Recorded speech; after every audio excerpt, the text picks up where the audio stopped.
Welcome to the Conscious Radio Network. Become enlightened, have fun, and tell all your friends and family to share with everyone they know. You can watch us on YouTube and Rumble while following us on Facebook, or find us on X, Instagram, and TikTok. Our podcasts can be found on Libsyn, iHeart, Spotify, Apple Podcast, and more. Most of all, remember to go to our official website at consciousradionetwork.com for past episodes, future shows, and scheduling. We also want to welcome our international audience. Don't stop now. Enjoy the community. Subscribe or follow today.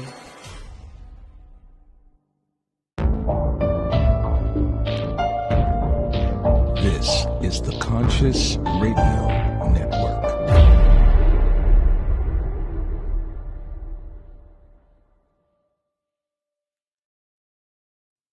Hello and welcome wherever you might be on the spaceship we call Earth. This is Conscious Radio Network's The Seance Podcast. If this is your first time tuning in, please be sure to subscribe, like, share, and comment. And of course, follow us wherever you listen to your podcasts. Today, a certified mindfulness expert from Rice University and a seasoned public speaker mentored by I'm not the best speaker most of the time, but mentored by storyteller Rebecca Armstrong and guided by teachings from Tibetan and Sri Lankan Buddhist monks. Caesar combines ancient wisdom with personal experiences to inspire resilience, inclusion, and deep connection. Let's welcome to the seance for the first time, Caesar Cardone. Hey, His brother, welcome.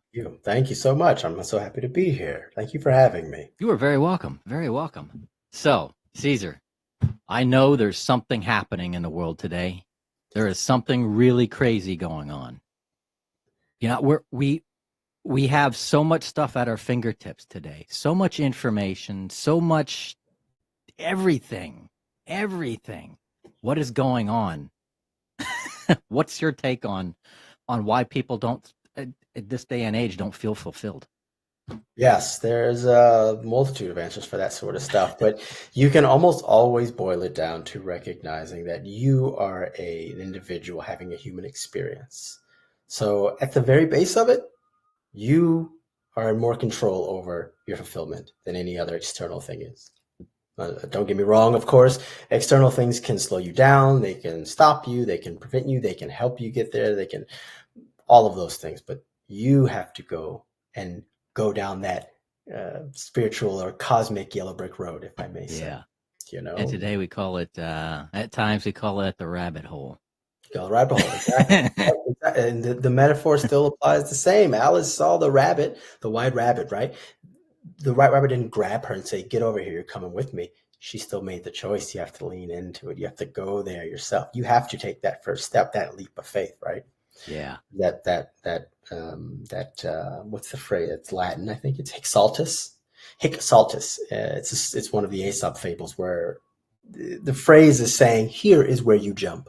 This is where you leap. Yeah.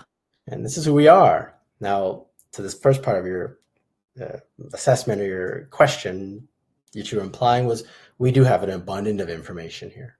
We are living in a time of abundant information. The fact that you and I have been able to meet each other without physically meeting each other and having this conversation without ever actually having an in-person conversation is testimony to the abundance of information. However, we're still living in a scarcity mindset.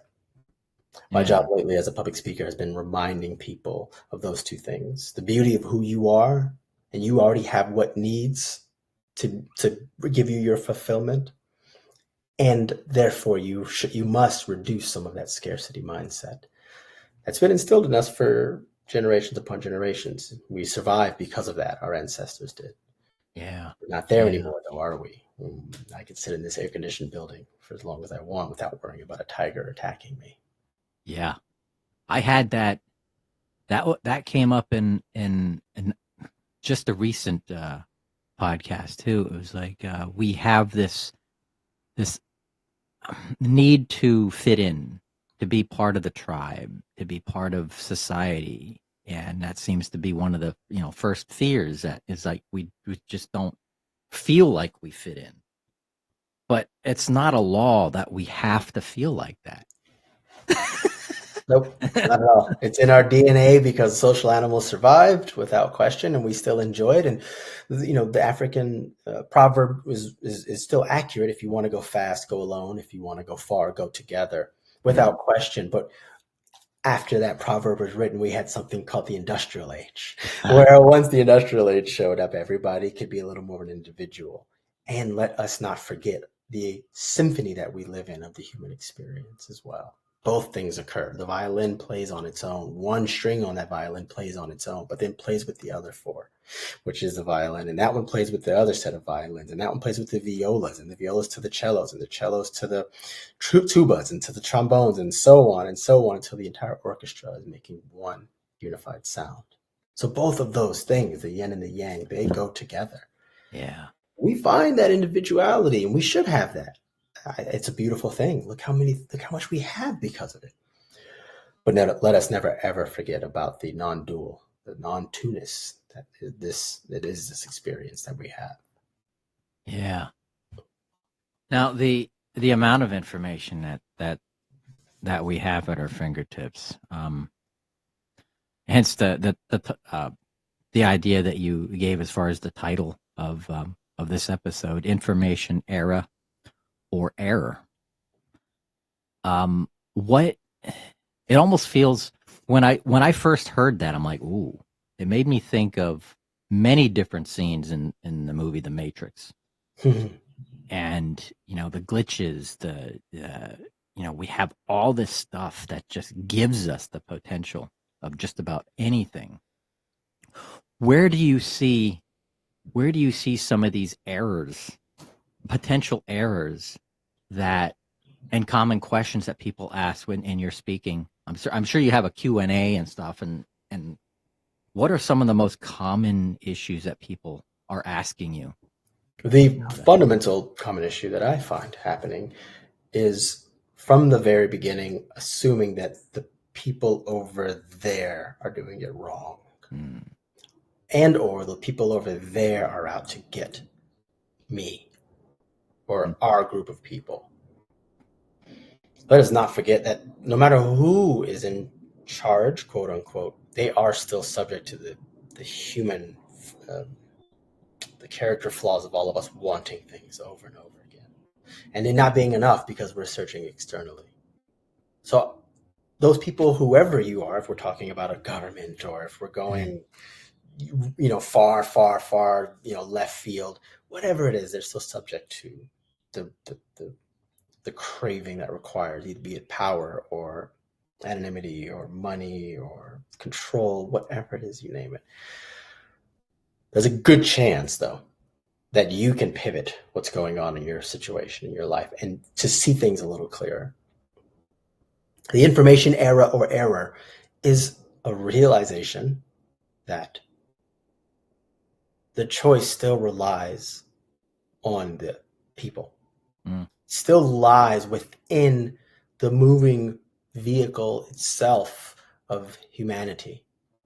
Perhaps you can call it capital D democracy in a capitalistic society. Sure, fine. At some point, that concept, as beautiful and as harrowing as it can be, will change at some point.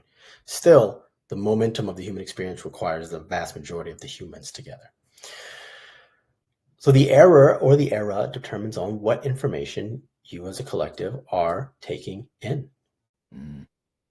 Very often we like to say, well, the news is telling us all this stuff. Yes, they are. And, if you start voting with your dollars and watching other things, they'll pivot. Oh, yeah. They will pivot without question. Yeah, and I'm not putting fault either way. I'm recognizing the two legs that require to move the bicycle along. We don't have the means, we didn't have the means to have so much access to information 50 years ago, but we do today. So it's up to us to make the determination where we're going to put our focus, where we're going to put our dollars. Do you know 85% of nuclear warheads have been destroyed? In the 80s, there was a little under 80,000. And today it's a little over 9,000. That's still 9,000 too much in my opinion, but let's look at the scaling of where it went, right? Let's see how let's little by little, let's see how it went down to, that's a large percentage of it cut. There's a ton of good things that are happening. Well, that's just one stat that I just carry with me because most people don't know that. But they can definitely tell you about what place was burglarized in their neighborhood on the other side of their city. So let's hold the large picture here. So the information era that we're living in, which is the end of the industrial, beginning of the information, can also be an error, but a determination is placed upon what we do with it. Yeah, we can't lose our focus. We gotta still be human. Can't be plugged in all the time. Can't be plugged in all the time. It's a cool thing. I mean, don't get me wrong. I get fascinated by this stuff. It's an amazing thing. I got a certification in using AI and GPT from this company called Section, and they teach other companies how to use AI stuff. It's amazing. It's brilliant, without question. Let us not forget that, of course, there's a balance that has to be required. This planet that we live on is here because it's in a habitable zone, right? The Goldilocks zone. Yeah. The water's not too hot, not too cold, and we are byproducts of that. So if nature is successful, if it thrives more in a balance, and we are of that nature, should we not find that balance for our own selves?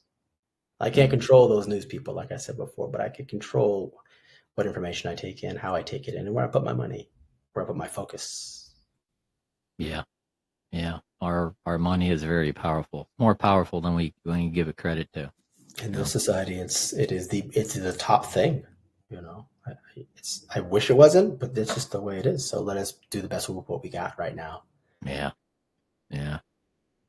Where do you see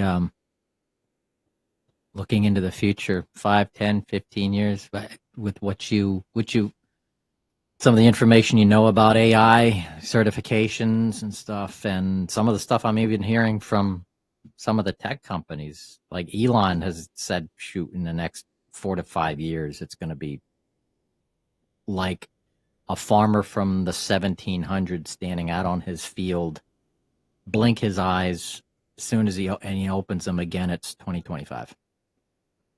Interesting. What does he mean by that? Time travel? Well, I don't know. Okay. He has a very, Elon Musk has a very trickster way of going. Right. He's very trickster archetypally. Like he'll say and do things that are just because he enjoys poking fun and causing strife. You know, there's that trickster story there's a bunch of trickster stories, but that one that I'm not going to tell the whole story unless you want me to. Go ahead. It's this trickster called, it's Ishu. It's an African story. I want to say it's Nigerian, but don't quote me on that. The trickster walks down between these two villages, these two different tribes, actually. Yeah. And he walks down the line by them, and he turns and walks the other way, and then goes back and forth, and people notice it. And then later that night, when the tribes are kind of they're spending some time with each other, one says, "Hey, did you see that guy walking down the middle path with a blue hat on?" And the other guy says, no. It's from the other tribe. He says he had a red hat on. He goes, no, it was definitely blue. No, it was red.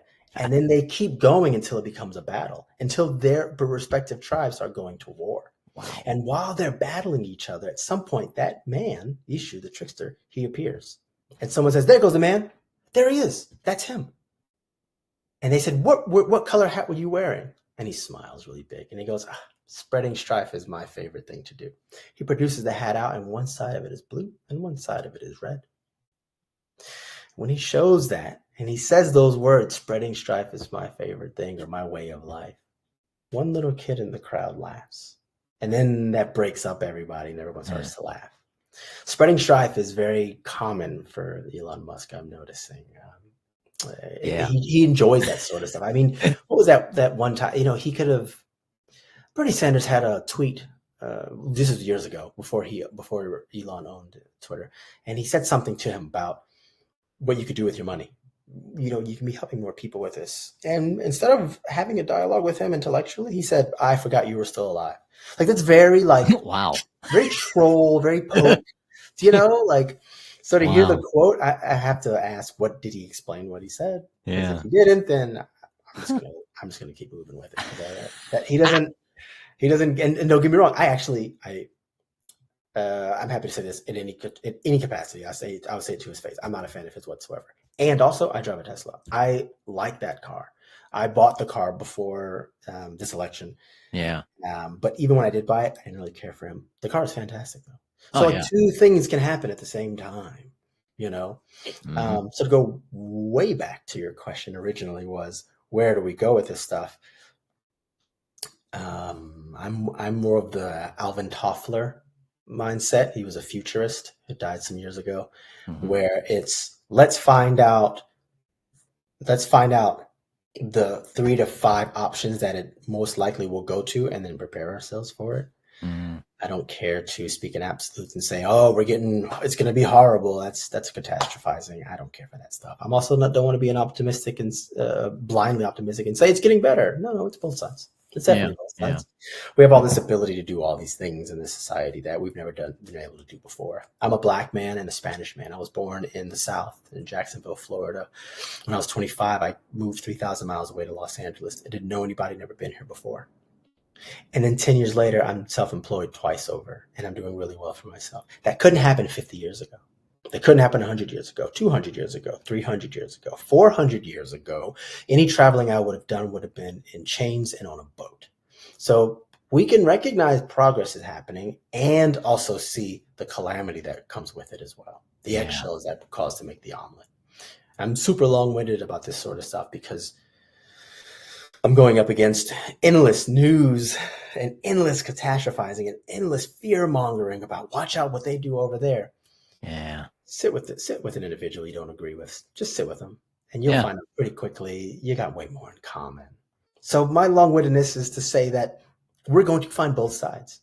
We're going to consistently innovate over and over again and find these amazing things that are occurring. One of my friends just started working with this woman named I think it's Kai Kai Chan. I forget how to pronounce her last name. CEICI last name Chan. Yeah. She works for Harvard, and she's a filmmaker as well. And she's been funding all of her money to help stop racism in the world. And she's investing in these companies, these tech and mathematic companies, to find that money there. Right, to do these sort of things. But what's more is that she was a part of this brand that met with a ton of Holocaust survivors, took their story down, and in about 5 or 10 years, they're going to use AI to replicate their faces and have all their information. And then you can go to the person and say, "Tell me about your life story." Wow. Now that is beautiful. That is fantastic. Man. But yet again, no one's going to mention that sort of stuff. They're going to talk about the fears of jobs being lost and being cut. Yes, also, that matters too, right? Both of those things matter. Nobody's incorrect. Everybody is incomplete. So let us do the best we can to grab the full totality of information and make it as beneficial to the many people as we possibly can.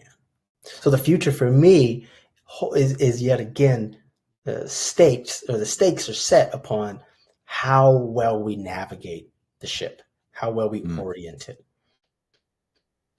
In American society, and it's the last part I'll say about it. Again, I'm aware how long-winded I am about this because it really means something to me. I'm really passionate about this, but society is overall, in the short term, we do a lot of crap. A lot of crap happens. We kind of mess up things a lot in the short term. In the long term, we still get a lot of things right.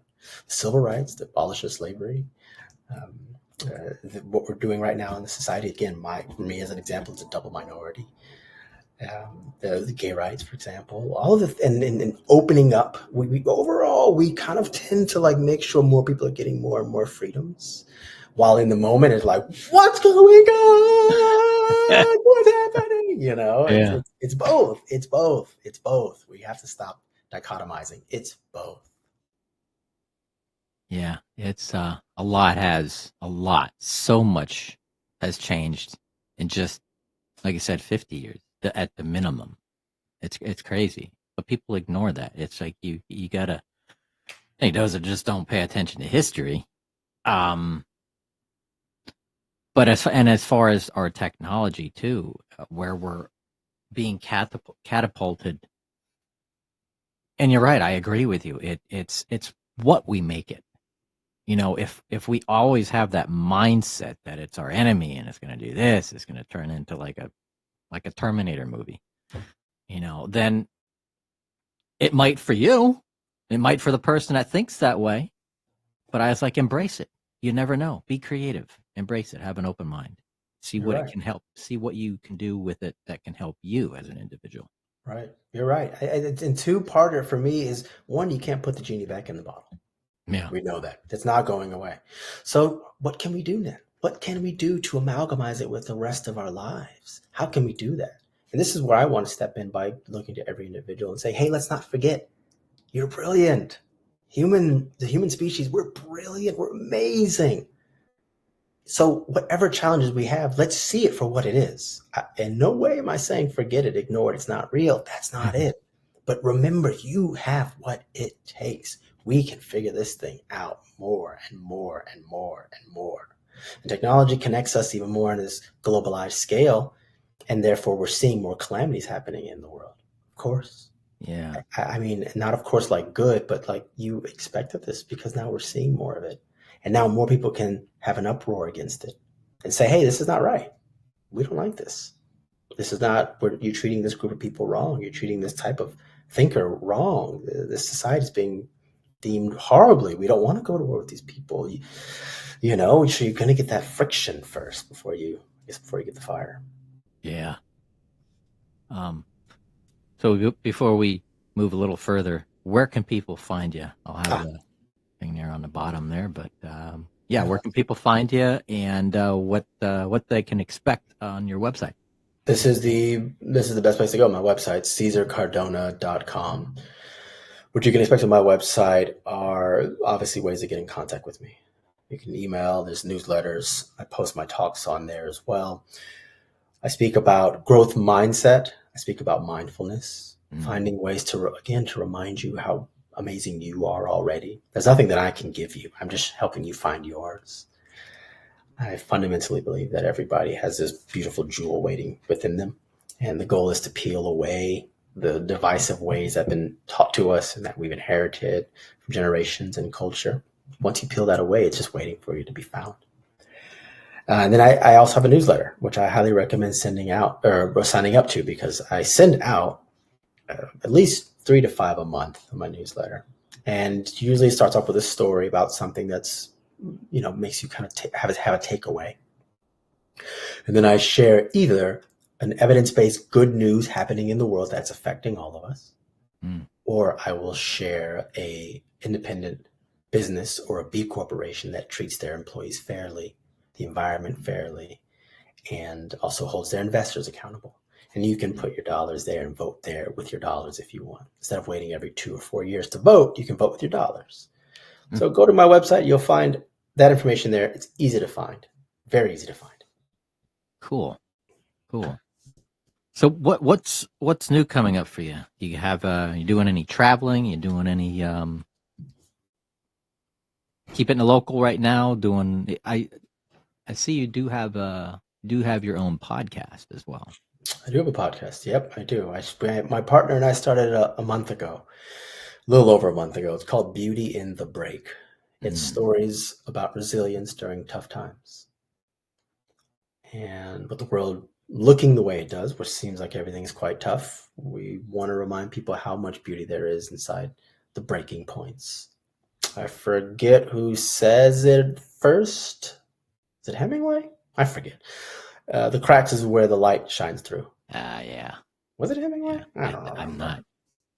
I've got some of Hemingway's old, some of his original stuff. His first book, actually. Oh, right. Three stories and 10 poems. Is that one of the ones that he has a story about the man in the boat? I think so, yeah. Huh? Yeah. Okay. And if it's not, I wouldn't be surprised it's in just about every one of them, because that's what he was. Yeah. Well said. Speaking of Florida. Yeah, well said. Well said. Yeah. Well said. So the podcast is there for that. I would highly recommend going there. And what's new for me is the talks here. I'm a little more local lately. I'm writing a book called Growth Mindfulness. It's putting together the two sides. Growth mindset is a output thing, right? How can you see a challenge as an opportunity to grow yourself externally. And mindfulness is how to stabilize yourself. So I've been putting these two together, taking growth mindset and mindfulness and calling it growth mindfulness. Yeah. I have about 21 participants doing a study on a workflow for 6 weeks to see what I get back from it. And I'll put that in the book as well. That way we can find out how to still survive in this society that has an output. It requires an output in a capitalistic society while not being stressed and burned out and overwhelmed and still being kind to yourself. So I'm working on that. I'm working on that book. Yeah. It seems like a lot of people getting burned out a lot. Sometimes I'll feel that, but more or less it's at the end of the week. So. Yeah, totally. And it makes sense. We have that without question, the goal would be to try to just lean yourself back over to a calmer space where you feel fulfilled while not feeling burned out. Now, I've got a question is when it comes to mindfulness, and I'm sure a lot of people have the same question or are thinking this, and it's about thinking. Seems like that is one of the biggest challenges that people have is the difference between thought and thinking. That we have this compulsive machine thinking and thinking and thinking instead of sticking at the original thought. And we sabotage ourselves and we end up crashing and we don't do whatever it is that we want to do because we're overwhelmed and it's not going to work and it's not going to do this and blah, blah, blah, blah, blah, blah, blah. What are your thoughts on stepping away from that just compulsive thinking, man? Yep. In Buddhism, we call that the monkey mind. Yep. Man, where do I go with this one? There's so much. It's endless and pun intended. This is what I hear the most that's said to me when we talk about meditation. First thing I hear, the thing I hear the most, I can't think of nothing. I think too much. My brain's too busy. Everybody's brain's too busy. Yeah. That's the funny part, right? There's another quote that we say in Buddhism is in Buddhism, we talk about like consciousness and in the big picture of it all, it's like, here's the bad news. You're falling through space as fast as possible. You have no parachute. Here's the good news. There's no ground. So,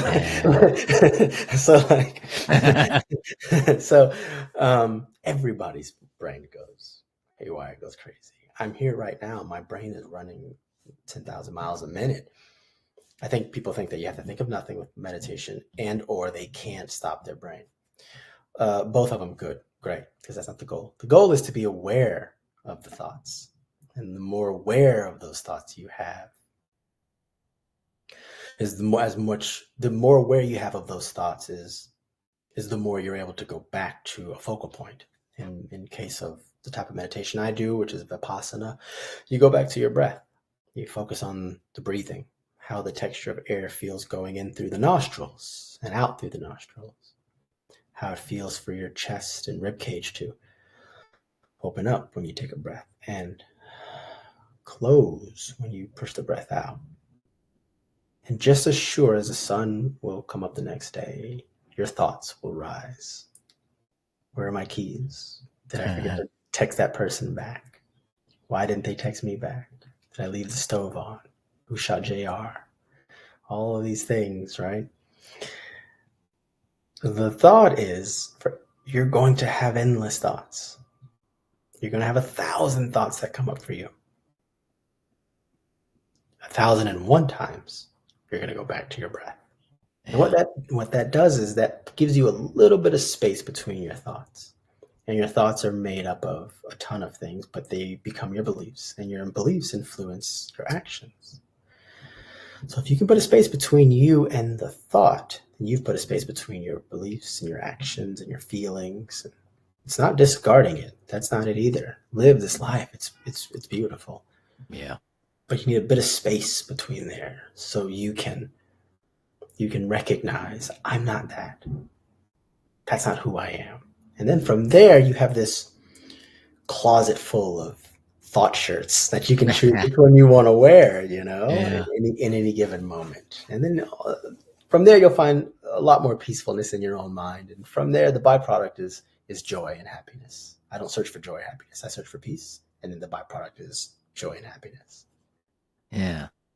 What are your ideas on where these thoughts come from? These like, because I've had some I'm going, where the heck did that come from? Yeah. Like, Yeah, that was not my absolutely. thought. That was Mhm. not my thought. It's like, what the heck happened? It's Yeah. almost like and that brings in the whole one theory, or not theory, but the whole one thing, that it's a collective consciousness that we're tapped into. And when we're hit with that thought, it's like, whoa, wrong person. Next one. Yeah. Yeah. Yeah. Who knows where these things come from? And everything that I'm saying here, obviously, I want any person who hears this, you listening, to take what brings you peace, what helps you bring peace outward in the world, and discard what doesn't. I'm not here to tell you, like, I found the way. That's not it. If you find any of this that brings you peace and it helps you bring peace to other people, keep it. If it doesn't, discard it. No, you don't hurt my feelings at all. I want you to be peaceful. Where do they come from? These thoughts is your question. I don't know where they come from. I have thoughts and beliefs about where they come from. I do believe that this physical body, at least, is like a conductor. Yeah. It picks up frequency, right?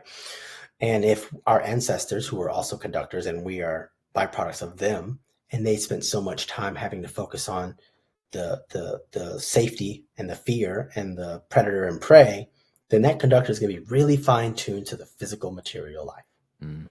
Now, when we don't have that anymore in this society, for the most part, now I'm freed up.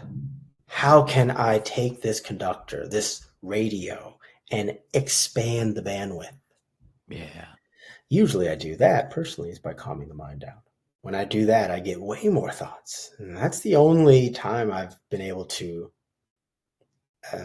have some sort of input or some sort of, I can't think of the word, but have some sort of influence, there it is, on random thoughts that show up for me. It's when I free myself up from there. So I do feel that there are no two things in this world, to go big about it, a larger picture. I'm a non-dualist. All the things that we see are just manifestations of this one unified consciousness, or technically not two consciousnesses. Yeah. So that being said, that we are all swimming in this kind of ocean, and if you open yourself up, you can catch more thought fish, for lack of a better term. I believe that answers your question. I hope it answers your question. Yeah. Because when I get these thoughts, or when I have a thought, I'll know that the thought, okay, that's definitely something that needs to be, worked on. But then I'll get, because you get the thought and then you get the thinking. The thinking is like that process afterwards that, you start to break things down and analyze it, and it's like, whoa, hold on a second. You're thinking too much. You're thinking too much. Just focus on the original thought and go with it. Yeah, the revelation. Yeah. Yeah. Do you remember your last epiphany? No, because I have so many of them. Yeah. I heard. I can't tell sometimes whether my epiphanies have become not as good, or if I'm having so many of them, I'm like, oh, now I'm used to this epiphany. Like, do you know what I mean? Right. I can't tell. Like, I'm like, I don't know. This feels like this would have rocked my world when I was 20, but now I'm like, ooh, that's really good. Put it in your pocket. Okay, keep focusing on other stuff. Like, well, then if I'm not holding it as important, it still could be great. Maybe I'm just thinking like some dude who's got the answer or whatever. I don't know. So you don't remember the most recent one? They're so often, it's almost like it. Yeah, and some of the thoughts too. It's just like, okay, I already knew that, but it's like, okay, but this is why. Mm-hmm. There are explanations, but and then some of the thoughts too, like for this podcast. Oh my God, it's continuous. It's like, I got to do this, or I got to do, and some of them aren't even waking epiphanies. they're like sleeping Oh yeah. epiphanies. Like I'll either be asleep and I'll get this like idea like ooh, or I'll be in that waking state, coming about to wake, and it's like boom, the thought hits me. You got to do this. I'm like, okay. Yeah. And then I can't sleep anymore. I'm like, I just can't go back to bed. So I Mm-hmm. get up and I attack that idea. Right. That hypnagogic state. I was Yeah. going to say that when you said, I was like, oh, great. He already took care of it. Yeah. Yeah. The hypnagogic state. That's such a beautiful space. Hypnagogic. I know I'm a big lover of Beethoven, and he used to practice that a lot. He would sit and he would get in that space, sit in a chair, and his assistant said he would sit in the chair and like prop his head all the way back so his face is facing the ceiling, and he'd be just stuck like that for a while. He would just get up and start writing at some point. Wow. Hypnagogic state, it ties the two parts together, the subconscious and the conscious, right? And Carl Jung says that the everything you've thought of, the conscious is like the iceberg above the ocean. And then all your subconscious is all that stuff below it. So we should be leaning into that stuff more than not. Yeah. That's cool. Yeah, tapping into our subconscious in that state, that alpha, theta, and brainwave state. It's the best. I tell you, those are where the best ideas come from. Yeah, the best. Agreed. I'm 2 books out from reading Joe Dispenza's book. Do you know him, Joe Dispenza? Yeah. I just heard him recently. I knew of him for a while, but I just heard him a couple of weeks ago, and he's on fire. It was so many moments of like, I got to play this podcast back. I got 15 seconds back, 15 seconds back. So I just bought the book, and he was talking into some of the experiments he's done for these brain stages, these waves. Yeah, because it's Joe Dispenza and Greg Braden. Greg Braden is like another person in that field. Yeah. Oh, cool. Okay, thanks for sharing. Yeah, cool. Some of those thought leaders, man. I just saw something with Greg Braden on, and he was talking about, and he gets a little bit into the really deep rabbit hole stuff, like ancient history. Oh gosh, and back Sumerian record into some areas of history where it's like, well, this is written. It is written history, but it's written history they don't want you to know about. I see. And then gets into the whole metaphysical aspect of our ancestors, so to speak. So, wonderful. Braden, what was the first name you said? Yeah, Greg Braden. Greg Braden. Okay, thank you. Yeah, appreciate that. Thank you. Cool. Yeah. Okay, great. So cool. So before we wrap up the show, what do you like to offer as a takeaway for our audience today? Words of wisdom. Yes, I kind of said it already, but this is the one I try to end most things with. And it's a very simple concept, but it, like an acorn, it becomes a mighty oak tree. Be kind to yourself. It's magic, I promise. I promise it's magic. Be kind to yourself. Yeah. Don't beat yourself. Don't beat yourself up. Yeah. Give yourself the grace. Give yourself the grace. Yeah. You got a lot of time. Wherever you're sitting right here and right now, I guarantee you thought you couldn't handle a million things since you were 5 years old. And look at you, still here. Give yourself some of that kindness. You got it. You're here already. Just keep pushing. Yep. Keep ticking, keep moving forward. I've heard so many people say this, especially cancer survivors and people who have really, really have lived a crazy life. Is tomorrow's not guaranteed. And not necessarily living every day like it's your last, because that could go both ways. Yes.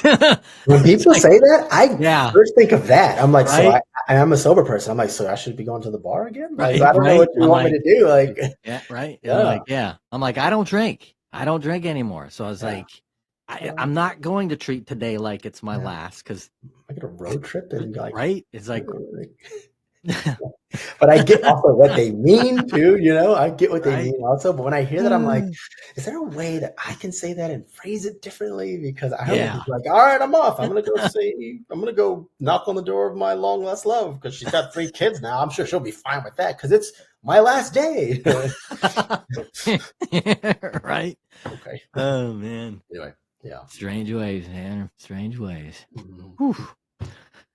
Caesar, namaste, my friend. Thank you. Friend. Thank you so much. Thank you very much. Blessings. Blessings.